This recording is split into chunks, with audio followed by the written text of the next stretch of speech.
Bonjour à tous, à l'AS Saint-Étienne, comme dans de très nombreux clubs, le centre de formation occupe une place importante. C'est ici que les jeunes joueurs qui porteront peut-être le maillot vert dans les années futures sont formés. Au sein de cette structure, ils sont très nombreux à travailler dans l'ombre pour permettre à ces jeunes d'avoir une possibilité un jour d'intégrer le groupe professionnel. C'est une partie très importante d'un club, mais qui est trop peu connue par nous, le grand public. C'est pour ça que c'est important de découvrir qu'est-ce que le centre de formation. Et justement, aujourd'hui, pour parler de tout ça, je suis accompagné de Sylvain, spécialiste du centre de formation pour Peuple Vert. Salut Sylvain, comment vas-tu ? Bah écoute, je vais très bien. C'est un vrai plaisir d'apparaître pour la première fois sur ta chaîne et c'est un plaisir d'échanger sur un sujet qui me passionne personnellement. Bah écoute, c'est un vrai plaisir également de t'accueillir et on va pouvoir parler pendant pas mal de temps. On va parler du fonctionnement général du centre de formation, comment fonctionnent les compétitions. Pas mal de questions. Déjà, on va commencer par une question qui est assez générale. Définir qu'est-ce que le centre de formation ? Alors un centre de formation, tout d'abord, c'est quelque chose qui appartient à un club de football professionnel. Professionnel, ça veut dire qu'il a le statut professionnel. C'est un endroit dans lequel on répertorie des jeunes joueurs dans l'optique de les former au métier de footballeur professionnel, pour être le plus simple possible. Ok, et justement, dans ces centres de formation-là, c'est quoi les objectifs principaux ? Est-ce que ce sont les mêmes dans tous ces clubs professionnels ou est-ce qu'il y en a des différents ? Alors, les objectifs, ils peuvent être divers. Les premiers objectifs, évidemment, et c'est ce que répètent régulièrement les différents formateurs au sein des centres de formation, c'est tout d'abord de créer des hommes ou des femmes, parce que le football féminin se développe également, mais le but c'est de créer et de former les futurs citoyens de demain. Donc ils ont tout d'abord une valeur éducative, une valeur citoyenne à apporter aux pensionnaires du centre de formation. Ça, c'est la première chose. Et dans un double cursus qui, évidemment, s'allie entre scolarité et football, il y a une nécessité de performance, de pousser le plus possible par le biais de moyens, qu'ils soient matériels, humains, le plus loin possible les compétences de chacun. Ok. Et oui, justement, cette formation, elle se fait de très jeune jusqu'à la vingtaine d'années environ. Ça dépend pour des joueurs. Mais on parle de préformation, de formation. Qu'est-ce que la différence entre ces deux termes-là ? Alors, on parle souvent de pré-formation, c'est le moment qui va précéder l'entrée au centre de formation. Il faut savoir que les joueurs, ils entrent au centre de formation à leur entrée au lycée, Ok. donc en U16. Globalement, c'est en U16. La préformation, c'est les 2 années qui précèdent, c'est-à-dire U14 et U15 en général, quatrième et troisième dans le cursus scolaire. Voilà, une fois arrivés au centre de formation, donc en U16, ils vont faire 3 années dans le meilleur des cas. Ils vont faire 3 années au sein du centre de formation dans lequel ils sont pensionnaires. Généralement, s'ils viennent de loin, ils sont internes au centre de formation, c'est-à-dire qu'ils dorment et qu'ils bénéficient de tous les, comment dire, tous les moyens qui sont déployés, que ce soit la cantine, le ménage, laver leurs habits, etc., etc. Et ce cursus, il dure 3 ans, donc U16, U17 et U18. À la sortie de leur troisième année de formation, donc à la sortie de leur année U18, s'ils continuent l'aventure avec le club, donc ça, c'est des discussions qui sont menées en fonction des performances et en fonction de la projection que peut avoir le club avec le joueur et inversement, parce que des fois, le joueur ne se projette pas forcément avec le club, bien que le club se projette avec le joueur. Et à ce compte-là, ils vont discuter d'un premier contrat. Donc ça, c'est un contrat qui peut être rémunéré ou non. Donc s'il n'est pas rémunéré, c'est ce qu'on appelle un contrat amateur. S'il est rémunéré, il est de deux ordres, soit stagiaire professionnel, donc qui s'articule souvent sur 2 années, stagiaire professionnel. Donc pour vous donner des chiffres, parce que je sais que c'est des choses qui plaisent aux gens, c'est voilà, c'est un salaire qui est au SMIC à peu près, jusqu'à peu près 1500 euros par mois. Et après, ils peuvent signer sur un contrat professionnel de 1 an ou 3 ans. Ok. 1 an, 2 ans ou 3 ans, évidemment, dans cette fourchette-là. Pour les petites particularités, pour connaître un peu le fonctionnement, quand tu signes stagiaire 2 ans, tu peux pas re-signer un deuxième contrat stagiaire derrière. Tu dois signer un contrat professionnel si tu veux que l'aventure continue avec D'accord. le jeune. Ça, c'est une norme qui est fixée par la fédération. Et puis après, s'articule l'entrée dans le monde professionnel à ce moment-là en fonction du contrat, prolongation ou non, départ ou non. Après, c'est le chemin de chacun. Ok, et justement, on a parlé dans la vidéo avec Clément qu'on a tourné. Donc, quand un joueur signe professionnel, c'est 3 ans maximum. On ne peut pas faire un contrat de 4 ans pour un joueur qui est issu du centre de formation. En France, oui. Ok, En d'autres pays, c'est pas le cas. Par exemple, en Italie, ils peuvent signer pour 5 ans. Et en France, aujourd'hui, dans le droit du sport, c'est mentionné comme ça. Le contrat maximum est un contrat de 3 ans et c'est d'ailleurs un problème pour les centres de formation français parce que certains joueurs les plus prometteurs qu'ils aimeraient protéger, ils aimeraient pour certains les signer 5 ans de manière à avoir une main plus importante sur le joueur parce que tu te doutes bien que quand les joueurs signent pendant 3 ans, la première année ils se font au niveau, la deuxième année ils performent, puis la troisième année soit ils prolongent, soit ils partent libres. Donc il faut vite trouver des parades pour s'éviter des situations où en fait tu formes les joueurs, tu les amènes au haut niveau et puis après les autres clubs te les piquent. Donc ça, je sais que c'est un vrai problème aux yeux des formateurs français. ok. Et par exemple, comme Lassana Traoré qui a signé du coup son premier contrat professionnel, mais qui n'est pas issu du centre de formation de Saint-Etienne, c'était jusqu'en 2029. C'est différent parce qu'il vient pas du centre de formation, d'un centre de formation français. Voilà. Et tu peux pas signer un joueur avant ses 18 ans quand il est issu de l'étranger. Ok, Ça, c'est une règle. C'est pour ça qu'on en a entendu parler avant ses 18 ans, mais il fallait attendre le mois de mai pour officialiser. Je crois qu'il est de début mai. ouais. Il fallait attendre le mois de mai pour officialiser un contrat professionnel d'un joueur issu de l'étranger. Et ça, c'est valable pour tous les joueurs qui sont issus de la filière sénégalaise qu'on a fait. Cherfal, Lamine Ndiaye, Boubacar Fall, tout ça, c'est El Hadji Dieye. Voilà, c'est des joueurs qui ont dû attendre leurs 18 ans pour paraffer leur contrat, malgré le partenariat entre le club sénégalais et la SSE. Il y a cette loi voilà, qui est nécessaire, tout Ok. simplement. Oui, oui, d'accord. Ouais. Bah, c'est intéressant de savoir tout ça en tout cas. Donc, des fonctionnements qui sont assez différents. Et bon, il y a des joueurs qui sont très jeunes, des joueurs qui sont un petit peu plus âgés. Bah, âgés, ça reste très jeune, hein, ils ont moins de 20 ans. Est-ce qu'on attend la même chose de joueurs qui évoluent dans les différentes catégories d'âge? Par exemple, est-ce qu'on va regarder la même chose chez un joueur qui évolue en U17 par rapport à un joueur qui évolue en U19, potentiellement dans l'optique de lui présenter ensuite un contrat professionnel? En fait, il y a une chose qui se développe de plus en plus dans les centres de formation, c'est la notion de projection. Ça veut dire que, en fait, les clubs, souvent, ils essayent, alors c'est pas valable dans tous les centres de formation, mais à la Saint-Étienne, ils fonctionnent comme ça. Ils essayent de recruter des profils qui sont dits pas finis. Pas finis, ça veut dire quoi? Ça veut dire qu'ils ont une marge de progression et un potentiel qui jugent suffisant pour l'amener au haut niveau. Et le but, en fait, c'est de travailler avec ces joueurs-là. Alors, je pourrais pas te dire par catégorie, tu vois, tu me posais la question à savoir, est-ce que les attentes sont différentes en 17, en 19 ou quoi? C'est même pas une question de catégorie 17 ou 19, c'est une question de profil individuel, de qualité intrinsèque du joueur. Ça veut dire que si tu as un joueur, je te dis n'importe quoi, qui est très à l'aise techniquement, mais qui a peut-être une nécessité de grandir sur tout l'aspect aérobie, sur tout l'aspect physique, eh ben, ils vont travailler sur cet aspect-là avec lui. Et puis un autre joueur où ça peut être l'inverse. Tu vois, c'est pas vraiment D'accord. catégorisé en fonction de la catégorie. C'est plus un travail qui est individualisé.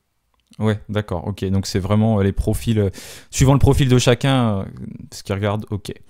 Et Voilà. Et puis après, juste vas-y. pour compléter, après, en fonction des postes, eh ben, ils ont des profils types qu'ils recherchent. Tu vois, je te prends un exemple.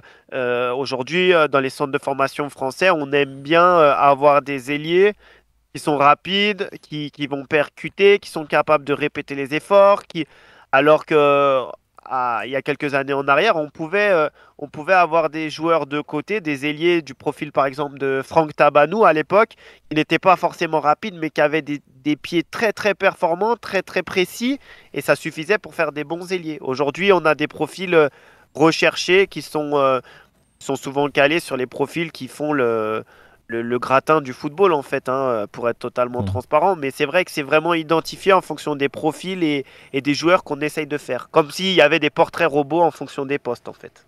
Ouais, d'accord. Ok, donc ils identifient les qualités principales de chaque poste et ils essayent de voir quels joueurs sont les meilleurs à chaque poste par rapport à ces Totalement. qualités. Ok.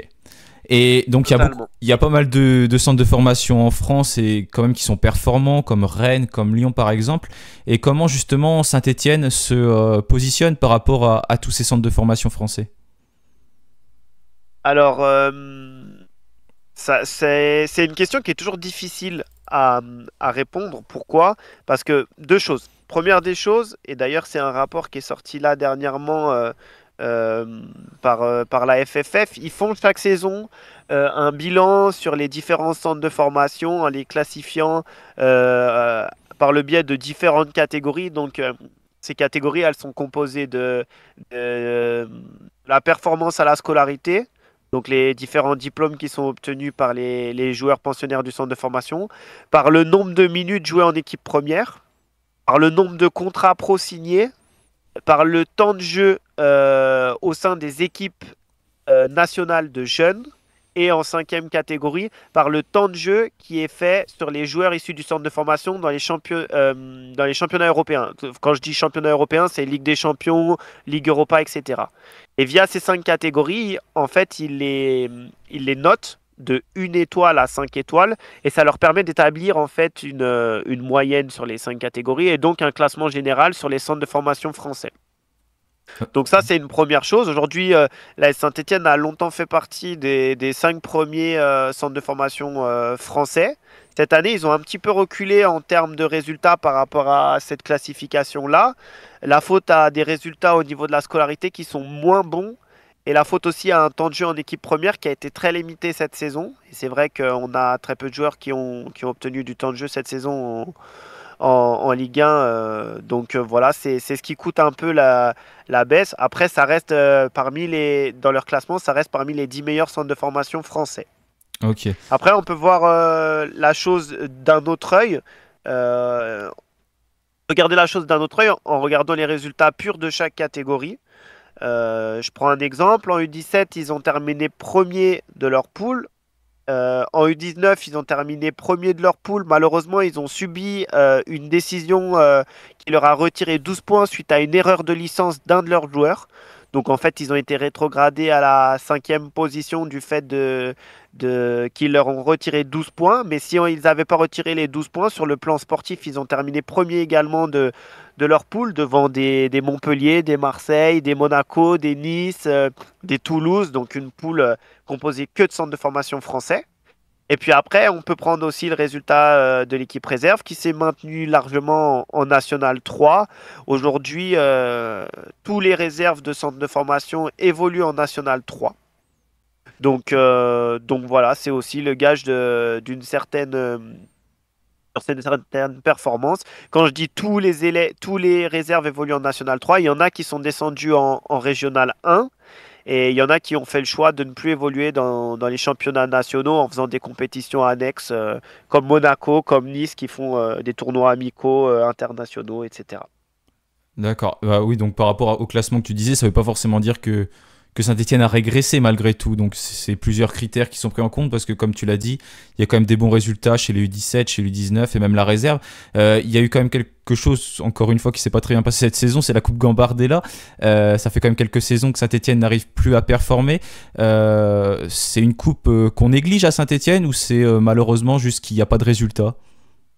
On l'a gagné il n'y a pas Non, si longtemps non, que ça c'est pas d'ailleurs. une... Et tout à fait, et c'est pas du tout une coupe qu'on néglige, bien au contraire, c'est vraiment la tache noire de ces dernières saisons, parce que c'est pas seulement la tache noire de cette saison. La Coupe Gambardella, c'est quelque chose dans lequel on n'arrive pas à performer ces dernières saisons. Depuis la génération victorieuse des 2000-2001, on a beaucoup de difficultés à exister dans cette compétition. C'est assez incompréhensible. J'ai pas d'explication viable à donner à ça, quoi qu'il en soit. Les résultats sont factuels et ils sont mauvais dans cette compétition, c'est certain. Ouais, c'était je crois en 2019 que cette catégorie l'avait gagné juste avant le Covid, il me semble, de mémoire. Ça fait 6 ans, Ouais, ouais, ça fait. exact, ça fait 6 ans. Bah, pour encadrer toutes ces équipes de jeunes, donc les U17, U19, la réserve et bah, toutes les équipes de la formation, il faut quand même des encadrants et beaucoup d'encadrants qui travaillent dans l'ombre, qui ont un rôle essentiel pour aider ces joueurs à prendre de l'expérience et aller chercher, en tout cas on l'espère pour beaucoup, un contrat professionnel. Et justement, qui encadre aujourd'hui ces équipes à Saint-Étienne?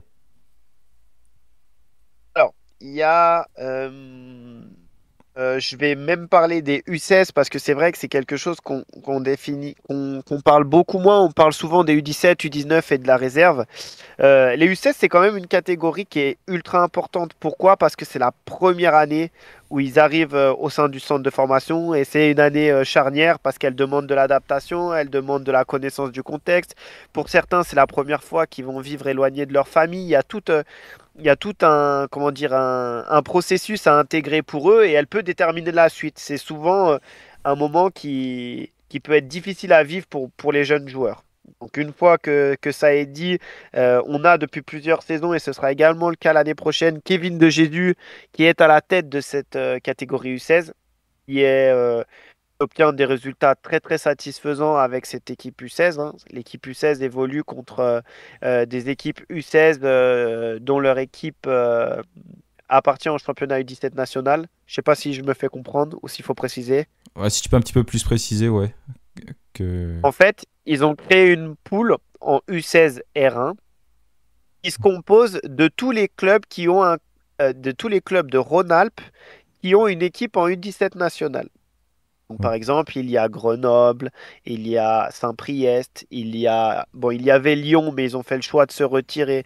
Il y avait, qu'est-ce que je peux vous dire d'autre? Il y a Annecy, il y a, en réalité, toutes les équipes de bassin Rhône-Alpes qui ont un club, qui ont une équipe, pardon, en U17 nationaux, figurent dans cette poule de U16 R1. C'est simplement ceux qui joueront en U17 nationaux l'année prochaine. Ok. C'est plus clair comme ça Ouais, c'est ou plus pas? clair, ouais. C'est Voilà, parfait. après au niveau des U17, c'est David Lemoyle qui est à la tête de cette équipe.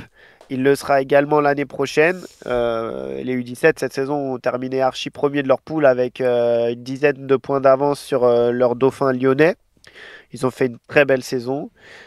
Pour la première année du coach avec la SSE, c'était son arrivée l'année dernière et il fait vraiment l'unanimité au sein du club. Voilà, après on a chez les U19 nationaux Frédéric Dugan. C'est un entraîneur qui a commencé au sein de la préformation. Il était notamment éducateur avec les U14. Donc voilà, il a gravi les échelons. L'année dernière, il était avec les U17 avant l'arrivée de David Lemoyle. Et il a fait sa première saison cette année en U19 et il fera sa deuxième saison donc à partir de juillet avec les U19.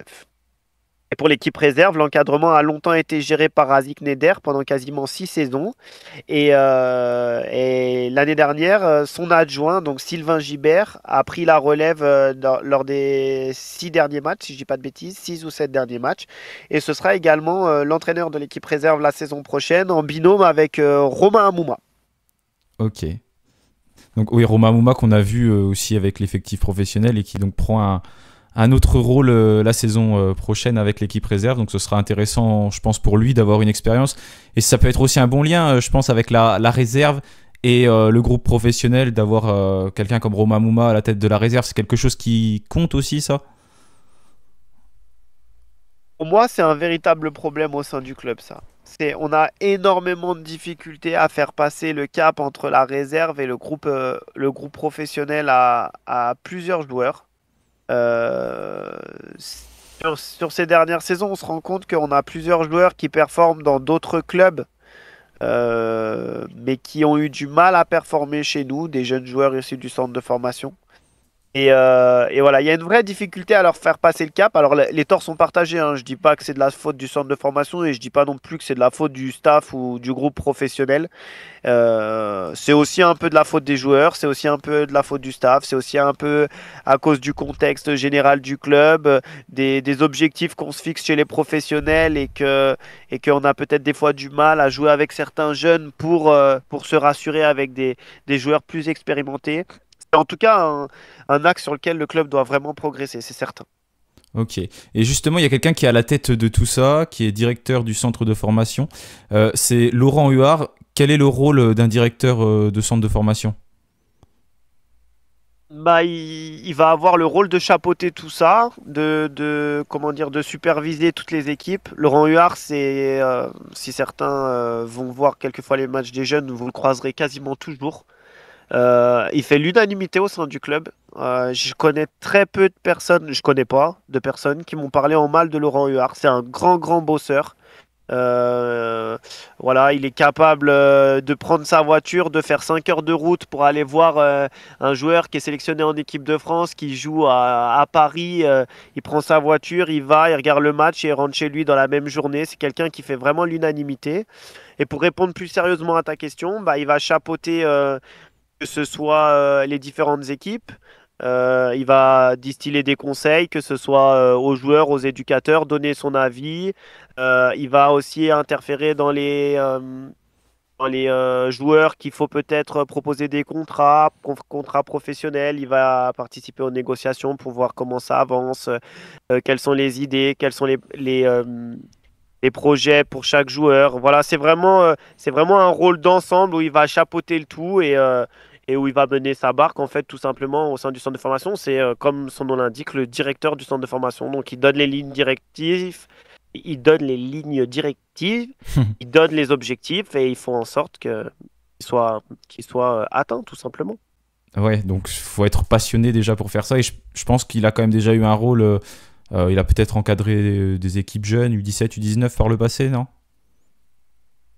Bah, il a évolué au sein du centre de formation de Paris, du PSG.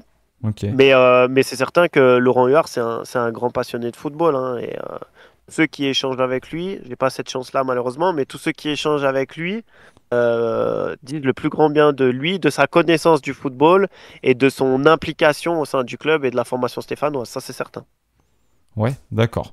Et bah justement, donc il est là, il chapeaute, il est directeur du centre de formation. Et il y a plusieurs équipes à Saint-Étienne. Tu as parlé des U16 tout à l'heure, des U17, des U19, de la Nationale 3. Est-ce que tu peux nous expliquer comment fonctionnent ces championnats pour les jeunes? Est-ce que c'est un championnat classique, comme on peut le voir par exemple en Ligue 1 avec juste plusieurs journées? Est-ce que c'est des poules? Est-ce qu'il y a des playoffs? Comment ça fonctionne pour ces jeunes? Alors, les jeunes, généralement, ils sont dans des poules de 14 équipes, que ce soit U17 ou U19. Ils sont dans des poules de 12 ou 14 équipes. Et ils vont disputer un match aller-retour. Une fois chez eux et une fois chez l'équipe adverse. À la suite de ces 26 ou 22 matchs, en fonction du nombre d'équipes qu'il y a dans la poule, on va établir un classement. Et ce classement, en U17, il y a 6 poules de U17 pour segmenter la France. Donc sur les 6 poules de U17, les 6 équipes qui vont terminer premières vont disputer des playoffs, Ok. plus les 2 meilleurs deuxièmes. Donc ça répertoriera 8 équipes qui vont commencer à partir des quarts de finale et qui vont se disputer quart de finale, demi-finale, finale pour déterminer qui est le champion de France U17 national. Donc ça, c'est pour les U17. Pour les U19, c'est sensiblement la même chose, seulement les U19, il y a seulement 4 poules et non 6. Donc c'est le premier et le deuxième de chaque poule qui disputent les playoffs. Celui qui remporte les playoffs obtient une place en Youth League. Youth League, c'est quoi? C'est la Ligue des champions pour les jeunes. Ok. Donc voilà comment ça se passe. La formule, elle est la même. C'est un championnat avec match aller-retour en 19. Et après, pour la réserve en N3, bah, c'est un championnat national comme on peut le voir en Ligue 1, Ligue 2. Voilà, il y a 14 équipes. Nous, on est dans la région Rhône-Alpes-Auvergne. Donc on joue contre les équipes de N3. Cette saison, les 4 derniers étaient relégués en Régional 1 et le premier monte en National 2.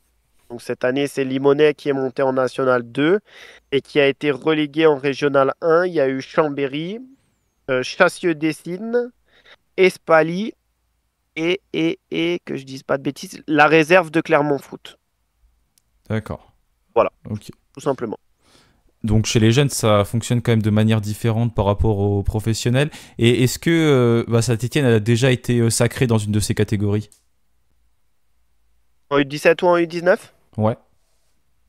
Oui, en U17, la dernière fois, c'était la génération de Léo Petro, si je dis pas de bêtises, qui a été sacré en U17 nationaux. En U19, on a fait des phases finales plusieurs fois, mais on n'a jamais été au bout. Ok. On n'a jamais remporté le titre. Et il y a des grandes différences de niveau entre toutes les poules? Euh, c'est c'est- c'est variable. Cette saison-là, les 17, ils se sont qualifiés pour les playoffs. Ils ont perdu en quart de finale contre Strasbourg, qui avait fini archi premier de sa poule avec quasiment 20 points d'avance sur le deuxième. Euh, Ils ont perdu 4-3.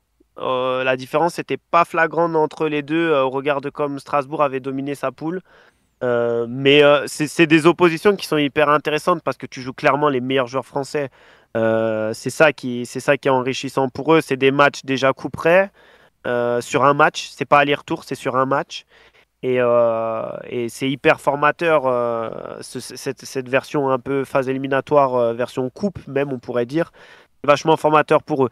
Mais j'ai pas l'impression qu'il y ait des grandes différences au niveau des poules, puisque les résultats sont jamais. Enfin, tu arrives en playoff, tu vois jamais une équipe gagner 8-0 contre une autre équipe, tu vois. Ouais, ok, ouais, Toujours des oui. matchs étriqués. Ça se voit comme ça. Et je suppose que c'est jamais les mêmes poules qui gagnent chaque année le championnat à la fin, que ça Oh doit se non, partager jamais, un peu. jamais. Ouais, ok. Non, non, non, non. Bon, il ne doit pas y avoir un si grand écart, alors ça doit être à peu près pareil sur toutes les poules. Sensiblement, Ouais. sensiblement, oui. Et ces joueurs-là, donc il y en a qui évoluent en U17. On apprend par exemple, il y en a un U17, il a été surclassé en U19. Pourquoi il y en a certains qui sont surclassés et qui vont pas évoluer dans leur catégorie d'âge jusqu'à ce qu'elle soit terminée? Et ça, c'est un vrai sujet on pourrait en parler très longtemps. C'est en fait le surclassement, il est surtout dans la nécessité de confronter le joueur à une adversité qui est plus forte. Quelquefois, jouer dans sa catégorie d'âge et le voir marquer 15 buts, 20 buts dans sa catégorie d'âge, ça va pas intéresser les formateurs. Ils vont préférer le faire évoluer dans une catégorie d'âge supérieure où il va devoir développer d'autres aspects de son jeu et voilà. Généralement, ceux qui sont surclassés, pour être transparent, c'est des joueurs qui sont très très prometteurs. C'est des joueurs qu'on veut rapidement voir évoluer et sur lesquels on mise beaucoup au sein du club. À titre d'exemple, cette année, un joueur qu'on a vu évoluer en équipe première, Gillian N'Guessan. N'Guessan, c'est un joueur qui est toujours doublement surclassé. Cette saison, il doit évoluer avec les 17. Il était prévu avec la réserve. Bon, il a même eu la chance de fouler la pelouse de Ligue 1. Mais voilà, c'est des joueurs qui sont mis face à une adversité plus importante parce que s'ils jouent avec leur niveau d'âge, la progression, elle est moins importante. Ouais. D'ailleurs, on l'a vu Et tu vois, à l'Euro, N'Guessan qui a quand même performé et c'était avec c'était quoi, les U17? Non, je me souviens plus. tout à fait. Ouais. Ouais, c'est ça, les U17 français, ouais, c'est ça. Et tu vois, à titre d'exemple, quelque chose que nous, on n'a pas fait au sein des playoffs, mais on a joué les playoffs avec les U17. On aurait pu mettre dans ces équipes Aymar et N'Guessan qui ont joué soit en réserve et N'Guessan qui a même joué en professionnel. On n'a pas fait ce choix-là, par exemple. Tu vois? Ça montre aussi que jouer les playoffs, c'est chouette et on n'a même pas joué avec nos meilleurs. On a réussi à y aller sans jouer avec nos meilleurs éléments de la génération. Donc c'est ça aussi qui est hyper valorisant. Oui, oui, oui, c'est sûr. Pour les joueurs, pour le club, c'est quand même hyper valorisant. Et tout à l'heure, tu parlais qu'il n'y avait pas forcément une bonne passerelle entre la Nationale 3 aujourd'hui et l'équipe qui évolue en Ligue 1 et maintenant qui évolue en Ligue 2. Et justement, quel doit être ce lien? L'équipe réserve, ça doit être, comme son nom l'indique, vraiment la réserve de l'équipe professionnelle ou elle a une autre fonction? Ah, l'équipe réserve, elle a un peu changé son fusil d'épaule ces dernières années. Elle joue déjà avec une moyenne d'âge au sein de l'effectif de plus en plus jeune. Pour vous donner un ordre d'idée, cette année, on a vu apparaître des joueurs qui ont d'ailleurs signé professionnel. Vous avez sûrement dû voir passer. Luan Gadek Beku, Nadir El Jamali. On a vu aussi Gillian N'Guessan qui a fait ses premières minutes en réserve cette année avant même de basculer avec les pros. On a vu Paul Aymar. C'est des joueurs qui sont issus de la génération 2007 et 2008. Donc, c'était des joueurs qui n'avaient pas encore 18 ans et des joueurs qui vont avoir 17 ans pour Aymar et N'Guessan. Donc, ça vous place le curseur de ce qu'on essaye de faire. On est dans un surclassement très important et l'objectif réel avec ces quatre joueurs-là, c'est de les emmener au haut niveau et que ça devienne des joueurs pour l'effectif première. Après, est-ce qu'on y arrivera? Ça, c'est une autre question. Ça dépend d'un contexte, ça dépend d'une évolution, ça dépend des performances. C'est variable. Mais la réserve est vraiment dans un rôle de tremplin pour emmener vers l'équipe première. C'est sa fonction première, en tout cas. Donc ouais, c'est vraiment le rôle normalement de l'équipe réserve. Et est-ce que c'est un rôle qui existe, par exemple, est-ce que ça discute beaucoup entre l'équipe du 17 et l'équipe du 19, ou c'est vraiment deux mondes à part? Bon, j'imagine que c'est pas comme ça, qu'ils sont assez séparés. Et puis voilà, quand il a fini en 17, il passe en U19. Tu as parlé tout à l'heure de joueurs qui étaient surclassés. Il y a vraiment ce lien tout au long de l'année entre tout ce cursus de la formation? C'est quand même difficile à savoir quand t'es pas, tu vois, dans les bureaux et dans l'esprit des différents éducateurs et des différents staffs. Moi, je trouve, d'un avis extérieur, on est surtout dans l'idée de développer individuellement des joueurs, chacun dans ses besoins. Après, bien entendu, il y a des lignes directrices collectives. À la SSE, il y a une ADN qui est assez identifiée. On aime les joueurs qui, comme on dit vulgairement, mouillent le maillot, qui sont persévérants, qui ont de l'abnégation. Ça, c'est des valeurs qu'on va retrouver au sein des effectifs de jeunes. Mais on n'a pas envie d'être que ça. On a envie aussi d'avoir des joueurs de qualité qui répondent aussi à ces exigences qui font l'ADN de la S Saint-Étienne, mais qui ont aussi leur particularité, leur singularité dans le profil.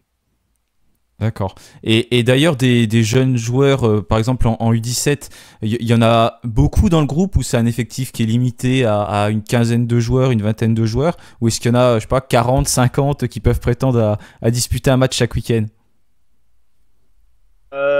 Par génération d'âge, je dirais qu'ils sont autour d'une vingtaine.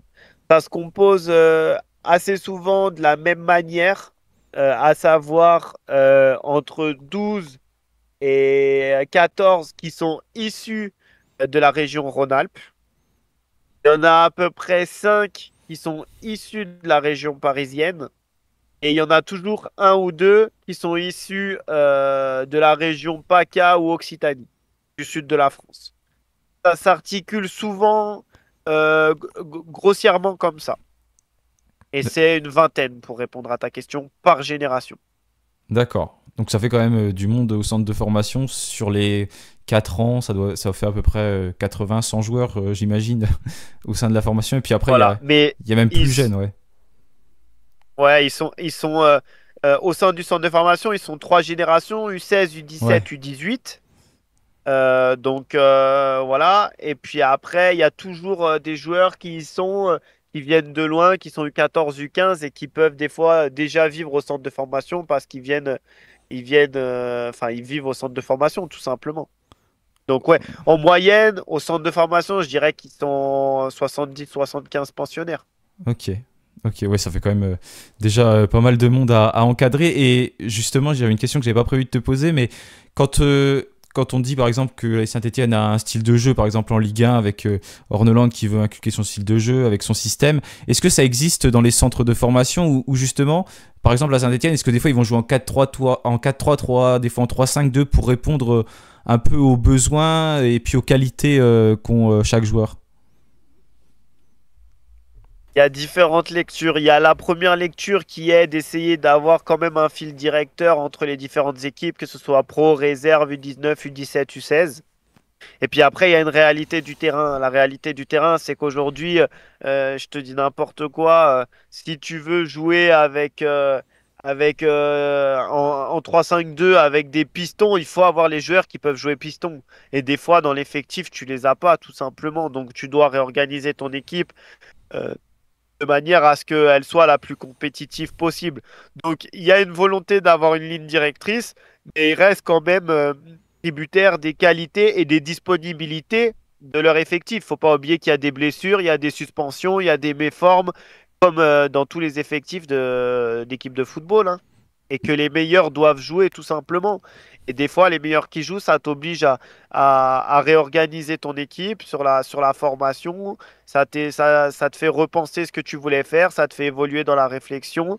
Et puis, le fait de connaître différentes formations et de pas les formater que dans un style de jeu, c'est aussi une manière de les développer et de les rendre plus complets.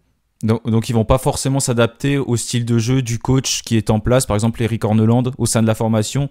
Et si Eric Horneland joue comme ça, toutes les équipes de formation jouent de cette façon-là pour que ça soit cohérent. Non, c'est pas forcément comme ça du coup. Bah, moi, je vais te poser une question inverse.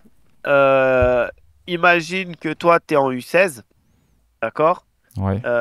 Potentiellement, tu peux atteindre le groupe professionnel dans 4 ans, 5 ans. Si tu es très performant dans 3 ans, mais bon, au moins 4 ou 5 ans. Est-ce que dans 4 ou 5 ans, Eric Horneland sera l'entraîneur de la S Hmm. Saint-Étienne, des Ouais. professionnels Il encore? y, il y a très très peu de Tu chance, vois oui. ce que je veux dire? Ouais. Tu vois ce que je veux dire? Il y a aussi ces paramètres-là à prendre en compte. Est-ce Oui. qu'on n'a pas meilleur temps de former des joueurs qui sont complets, qui peuvent s'adapter au plus de schémas de jeu possible, et que le jour où ils arrivent en professionnel, s'ils y arrivent, ils soient en mesure de s'adapter par rapport à l'entraîneur qui est en place. Tu vois? C'est aussi ça. Oui, bah, imposer le style de jeu, c'est plus ce qui pourrait être fait à la limite en U19 réserve, même si c'est vrai que l'entraîneur peut sauter à tout moment et que et qu'ensuite, bah, au final, ça servira à rien parce Le que style de l'entraîneur se. Ouais, jeu, ouais, ouais. totalement, totalement, totalement. Et justement, en parlant d'Eric Horneland, parce que c'est important quand même ce lien entre la formation et la réserve, hein, et la réserve, entre la formation et le groupe professionnel, c'est le but de ces joueurs aussi de signer professionnel. Est-ce que tu penses que le projet de jeu actuel du coach stéphanois, il est compatible avec le lancement de plusieurs jeunes dès la saison qui arrive? Et en tout cas, ce qu'il dit.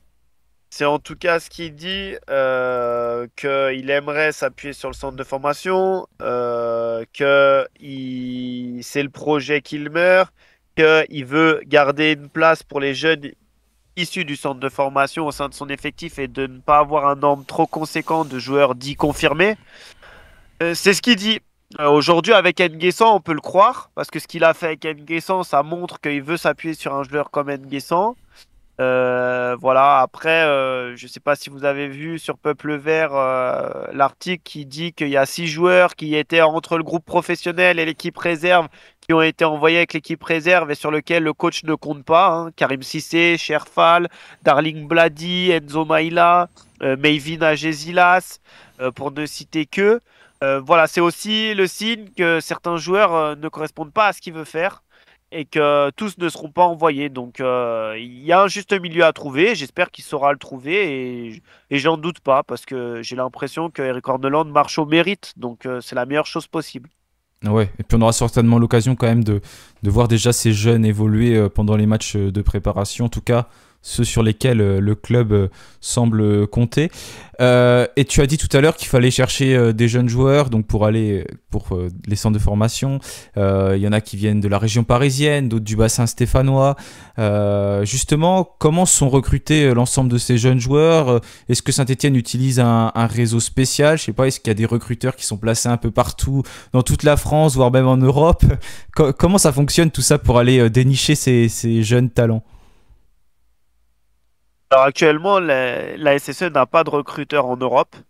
Peut-être que ça évoluera avec la nouvelle direction, hein, c'est pas impossible, étant donné que les moyens qui sont alloués sont plus importants, donc peut-être que ça arrivera. Au moment où on se parle, il y a 2 recruteurs sur le sud de la France qui s'appellent Gaëtan Laclef, je sais pas comment on dit, et Kaïs Anachi. Ils se, ils se partagent la région PACA et un peu Occitanie. D'accord. Il y a 2 recruteurs Rhône-Alpes qui sont au club depuis plusieurs années, qui essayent quand même de recruter. Alors, tu vois, par exemple, ils peuvent recruter autant à Chambéry qu'à Montferrand, que dans l'Isère, que voilà, tu vois, je sais pas comment ils articulent la chose, mais ils arrivent à balayer quasiment toute la région Rhône-Alpes-Auvergne. Alors, sûrement qu'ils s'appuient sur des clubs partenaires qui leur signalent certains joueurs. Et puis après, ils vont les observer. Et puis après, il y a des joueurs qui sont le fruit de leurs observations à eux, hein, tout simplement. Et puis après, il y a trois recruteurs en Île-de-France. Hamdan Karouni, Mahamadou Gori, qui est l'ancien éducateur de Matissa Mougou, par exemple. Et Monsieur Anctil aussi, qui est au club depuis de nombreuses années. Eux, ils se partagent l'Île-de-France. Alors, je ne sais pas exactement comment ils sectorisent également la chose, mais à eux trois, ils recrutent en général 5 joueurs par génération. D'accord. Donc, ça veut dire, je te dis n'importe quoi, 2010, 5 joueurs, 2011, 5 joueurs, 2012, 5 joueurs. Mais il faut savoir que sur la région parisienne, la concurrence est démentielle puisque tous les centres de formation français, ou presque, viennent se servir dans le bassin parisien. Oui, ok. Et ça veut dire que si par exemple il y a un jeune joueur qui joue en Bretagne, il n'aura pas la chance d'être repéré par la cellule de recrutement de Saint-Etienne. Ce sera un autre club qui pourra aller le chercher. Ah, en général, un joueur qui joue en Bretagne, il signera à Rennes, il signera à Lorient, il signera à Brest, il signera à Nantes. Mais voilà, il signera pas à la S Saint-Étienne. Non, il Ouais. signera pas à la S Saint-Étienne. C'est arrivé, honnêtement, je crois que c'est jamais arrivé à un joueur qui est hors des trois zones que je t'ai énoncées. C'est très très très rare. Même la Bourgogne. Ta Bourgogne, je sais qu'elle t'est chère. J'ai rarement vu un joueur bourguignon intégrer le centre de formation Stéphane. Ouais, donc il y a vraiment des secteurs là où sont placés de toute manière les recruteurs. Après, c'est vrai que avec tous les clubs qu'il y a en France, je pense qu'il y a quand même pas mal de recruteurs sur tout le territoire. Chaque club doit avoir ses régions. Et est-ce que tu sais pourquoi on privilégie plus telle ou telle région par rapport à d'autres? Bah, le bassin parisien, parce que c'est probablement l'un des plus riches d'Europe. Faut pas avoir Ouais, peur des termes, hein. L'un des oui, plus riches d'Europe en termes de variété de profil, en termes de qualité, en termes de joueurs, de richesse de joueurs, tout simplement. Donc ça, c'est une première chose. Dans le sud de la France, je pense que c'est parmi la deuxième zone la plus riche en termes de qualité de joueurs. Et puis la région Auvergne-Rhône-Alpes, parce que c'est celle à laquelle on appartient, tout ouais, simplement. c'est logique. Ok. Et Bon, tu... il y a quand même une notion de proximité. Il y a quelque chose qu'il faut pas oublier, c'est quand tu recrutes des joueurs, c'est des gamins qui ont 12 ans, 13 ans, 14 ans, 15 ans, 16 ans. Quand tu vas chercher un gamin qui joue en Bretagne pour le faire venir à Saint-Étienne toute la semaine, est-ce qu'il n'a pas meilleur temps d'être au centre de formation à Rennes? Il est à 1 heure et demie de chez ses parents plutôt qu'à 6 heures, 7 heures à Saint-Étienne. Tu vois ce que je veux dire? Oui, Il oui, faut bien aussi sûr. penser à toutes ces choses-là. C'est pas comme les joueurs professionnels qui peuvent venir vivre, qui peuvent enfin, déménager, changer de vie et s'acclimater facilement. Il y a aussi quand même tout le côté contexte, tout le côté familial à prendre en compte. Oui, oui, surtout à cet âge-là, c'est vrai que c'est super important de prendre tout ça en compte parce que y en a certains qui doivent déjà pas souvent voir leur famille parce que même un joueur qui vient du bassin parisien venir à Saint-Étienne, ça fait quand même une belle distance, donc ils doivent rester Totalement, très longtemps au centre. Ouais. Donc c'est vrai qu'un joueur totalement. qui vient de loin, ça doit beaucoup réfléchir dans les familles et s'il y a un club qui plus proche qui veut s'attacher ses services, j'imagine que le choix il est assez vite fait.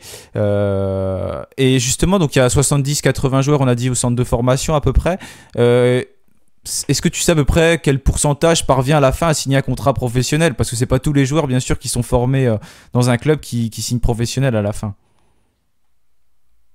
Alors, il y a deux choses. La première chose, c'est qu'ils signent un contrat professionnel, un premier contrat professionnel. Et la deuxième chose, c'est qu'ils font une carrière professionnelle. Et pour moi, c'est deux choses différentes. Je te prends un exemple. Aujourd'hui, dans l'équipe réserve, sur le 11 de départ, je te parle de la saison écoulée. Sur le 11 de départ, tu dois avoir 10 contrats pro. 9 ou 10 contrats pro. Ah ouais. Tu vois? Est-ce que des garçons qui vont jouer en N2, N3 toute leur vie, qui ont signé un contrat professionnel, hein, pour commencer à la sortie du centre de formation, est-ce qu'on considère qu'ils ont fait une carrière professionnelle? Moi, non. Moi, personnellement, je te donne mon avis, non, je ne trouve pas. Ouais. Donc c'est pour ça que pour répondre à ta question dans un premier temps, par génération, ils vont signer un contrat professionnel, il y en a de plus en plus. Sur une génération de 20, il va y en avoir, allez, je dirais 3 ou 4, 2 ou 3, ça dépend les générations. Là, sur la génération 2007, celle qui vient de finir le centre de formation, on a signé El Jamali Gadek Beku, tu vois. Sur la génération 2008 qui va finir l'année prochaine, donc en juillet 2026, on a déjà signé Pro Nguessan et potentiellement Paul Aymar qui devrait être officialisé sous peu. Donc on en a déjà deux alors qu'il reste encore un an.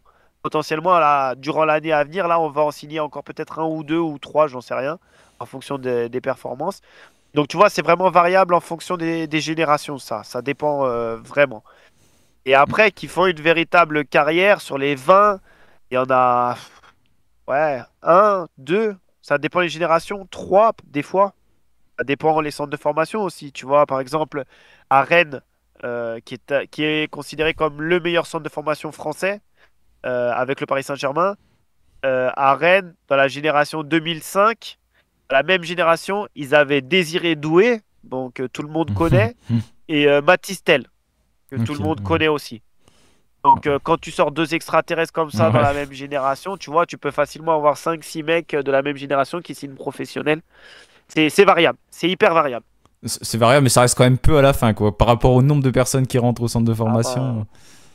on est de l'ordre de 10-15%, ouais, si on parle en pourcentage. Et bah, tu parlais tout à l'heure de l'école, la scolarité qui occupe une place très importante dans les centres de formation aussi. Ces joueurs-là, quand ils signent pas professionnels, ils arrivent à ensuite avoir des débouchés dans le monde du sport ou sur autre chose assez facilement, ou c'est quand même compliqué encore?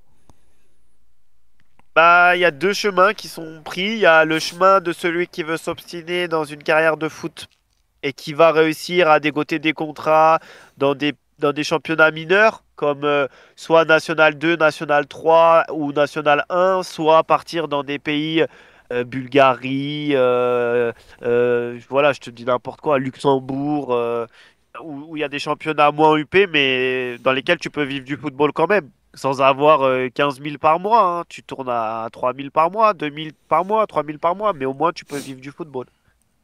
Ouais, ok. Ouais, on a vu Et puis après, Il y en a quand même pas mal qu'on voit en ce moment à Saint-Etienne. Mathis Sabon, je crois, notamment. exactement. Il y a Mathis Saban qui va rebondir là-bas. Il y a Antoine Gauthier qui va rebondir en National 1. Ouais, au Voilà, en Puy, au fait, Angers, ouais. chacun fait. Ouais, ouais, il y a quand même dans le football, et c'est un peu ce qui est triste, voilà, tu peux vivre du football en jouant en quatrième, cinquième division française. Ouais, ouais, c'est des choses qui sont possibles et c'est pas possible dans beaucoup de sports, mais le football le permet aujourd'hui, donc c'est bon. Ouais, c'est vrai que Totalement. au niveau des contrats professionnels, c'est une bonne remarque. Il y en a qui signent professionnels, mais au final qui vont jamais jouer dans des clubs de Ligue 1, de Ligue 2, même de National, et qui vont plutôt faire des carrières en 4 ou cinquième division ou dans des championnats plus moins forts, un peu mineurs comme on dit, même si j'aime pas ce terme. Donc il y a beaucoup d'équipes jeunes, notamment donc U17, U19, N3, U16. Est-ce que tu peux nous citer des noms de joueurs à suivre actuellement à Saint-Etienne, parce que c'est ça qui est intéressant. On va plus se pencher maintenant sur les joueurs qu'il faut suivre. Alors, bon, ça, c'est un exercice qui est toujours difficile parce que c'est un exercice qui sera repris, évidemment. Soit je fais le choix de pas prendre de risques et je vous donne des noms que vous avez déjà entendu parler. Bon, pour moi, actuellement, si je dois donner un seul joueur, si tu me dis donne-moi un joueur entre U16, U17, U18, je te dis U18, mais ils jouent en U19, les U18, hein, mais Ok. c'est le dernière année du centre de formation, je te dis Paul Aymar. Voilà, parce que Gillian Nguessan, vous le connaissez, il aura une carrière professionnelle à n'en pas douter. S'il faut citer qu'un seul joueur, ce serait Paul Aymar, un joueur qui est en U17, qui a joué avec la réserve cette année et les U19, et il a partagé sa saison entre les deux catégories. C'est un milieu de terrain très moderne, qui joue relayeur 8, capable de marquer des buts, très intéressant, très très intéressant. International U17 français, il a joué l'Euro avec Gillian Nguessan que tu évoquais tout à l'heure. Donc voilà, s'il y a un nom à sortir vraiment, c'est celui-là. Après, il y a plein de joueurs qui sont intéressants, mais pour lesquels il faudra voir leur progression. Cette année, il y a un joueur qui a marqué les esprits, c'est Ryan Haïtamer. C'est un joueur qui a évolué avec sa catégorie d'âge en U17 nationaux, qui joue milieu de terrain et qui a inscrit 20 buts cette saison. Pour un milieu de terrain, c'est assez impressionnant. C'est comme si Mouefek marquait 20 buts en Ligue Ah 1 ouais, cette saison. Voilà, ouais, c'est c'est fou. pour Ouais. donner un ordre de comparaison. Il n'est pas du tout dans les trois postes d'attaque, mais il a marqué 20 buts. Donc voilà. Qu'est-ce que je pourrais vous donner comme nom encore sur les 2007, il y a les deux que je vous ai parlé, El Jamali et Gadek Beku qui arrivent. El Jamali, c'est un joueur très très intéressant qui sort d'une saison très très intéressante. C'est un gaucher, profil très très technique, euh, qui est très altruiste dans son jeu, qui est capable de faire des passes décisives, de marquer des buts. C'est vraiment un joueur intéressant qu'il faudra surveiller dans les années à venir. Ça sera peut-être un peu tôt cette année pour le voir en professionnel, mais ça pourrait arriver en fin de saison ou l'année prochaine.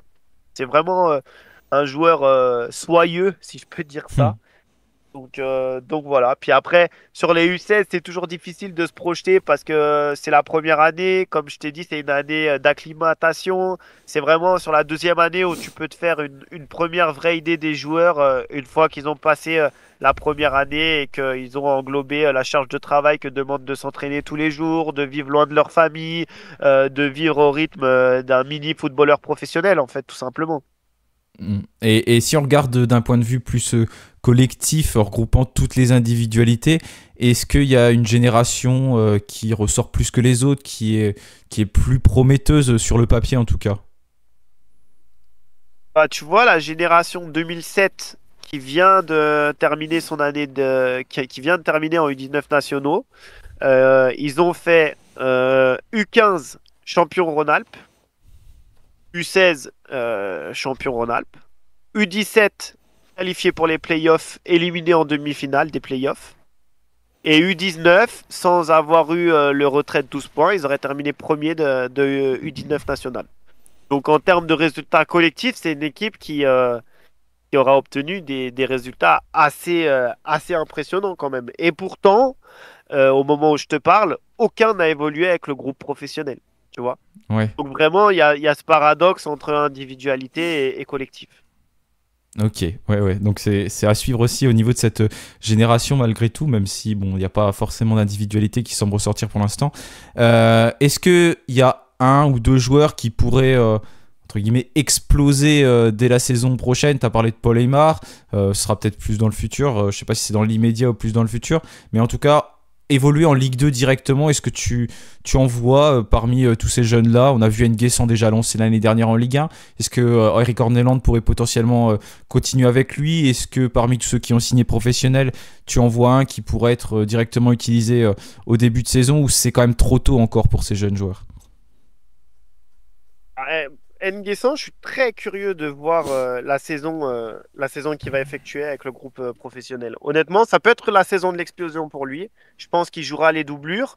Mais ça peut être intéressant pour lui d'évoluer dans une équipe dominante qui a la possession de jeu.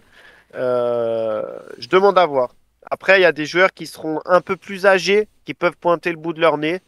Kevin Pedro, qui a signé professionnel, par exemple. Il pourrait avoir sa carte à jouer dans un rôle de rotation.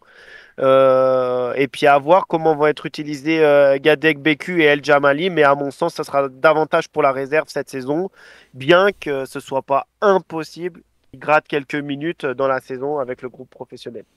Et c'est plus facile de lancer des joueurs en Ligue 2 qu'en Ligue 1, j'imagine.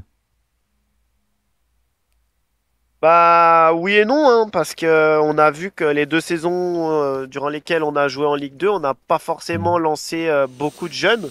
Je pense à Mathis Amougou, par exemple, qui aurait pu avoir la chance de jouer davantage en Ligue 2 pour se préparer à la Ligue 1. Ça n'a pas été le cas. Ça dépend des entraîneurs, ça dépend des contextes. C'est difficile aussi de faire jouer un jeune joueur de 17 ans quand en novembre, tu es dernier de Ligue 2, comme ça pouvait être le cas avec Laurent Batles il y a quelques temps. Tu vois, il y a des contextes, il y a des dynamiques, il y a plein de choses à prendre en compte. Vraiment, il n'y a pas de vérité, je dirais. Ok, et ben on va voir ça dès cette saison.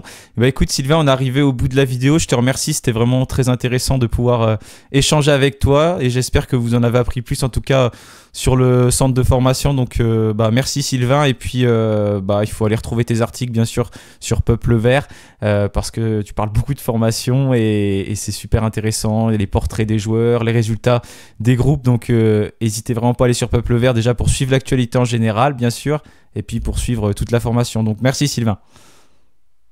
Merci à toi, merci à toi. Et bah, merci à tous d'avoir regardé cette vidéo. N'hésitez pas à commenter, à également poser des questions. Et puis j'essaierai d'y répondre. En tout cas, je vous souhaite une bonne semaine et puis allez les Verts.